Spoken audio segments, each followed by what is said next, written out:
Hey travelers, welcome back to Where Am I? Today, we're diving into a super important topic for anyone planning a trip to Japan. Japan group trip red flags. If you're considering a small group tour, stick around because I'm going to point out some things you absolutely need to avoid to make sure your trip is the experience of a lifetime. The first Japan group trip red flag you should be on the lookout for is group size. If the tour has more than 12 travelers, it's a major warning sign. Imagine being in Japan, a country known for its compact spaces with a huge group of people.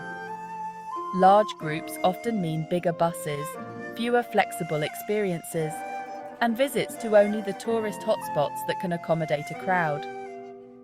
You'll feel more like you're part of a conveyor belt, moving from shrine to shrine, rather than enjoying an intimate exploration.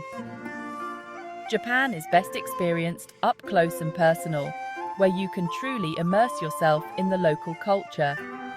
Smaller groups allow for more meaningful interactions with locals, exploring hidden gems and enjoying authentic experiences. If the group is too large, it'll feel impersonal, like just another face in the crowd. Red flag 2. Itineraries that only list temples, shrines, and famous sites. Next up on our Japan group trip, red flags list. If the itinerary only lists temples, shrines, and famous sites. Don't get me wrong, Japan's temples and shrines are breathtaking. But if that's all the tour offers, you're missing out on the real depth and richness of the country. A great itinerary should include not just the iconic landmarks but also unique, off-the-beaten-path experiences, like a hands-on cooking class, a visit to a local artisan's workshop, or a stroll through a quiet, traditional village.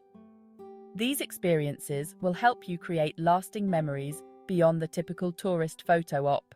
Red flag 3. Itineraries that don't include local interactions. Another big red flag. Itineraries that list what you'll see and do, but not who you'll meet.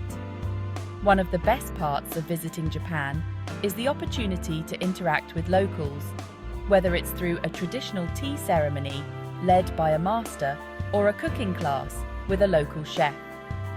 If the tour doesn't mention who you'll be meeting or engaging with, it could mean the trip is more focused on sightseeing rather than providing a genuine cultural exchange. Meeting locals adds a whole new dimension to your travel experience, turning a good trip into an unforgettable one. Red flag 4. It's not all-inclusive. Last but not least on our Japan group trip red flags list. Watch out for tours that are not all-inclusive. If the price doesn't cover things like meals, tips, or entrance fees, be prepared for those extra costs to add up quickly. While a lower upfront price might seem like a bargain, those hidden expenses can catch you off guard. An all-inclusive tour provides peace of mind. You know exactly what you're paying for up front. It allows you to focus on enjoying your trip rather than worrying about your budget. Plus, all-inclusive tours often include unique dining and experiences that make the trip even more memorable.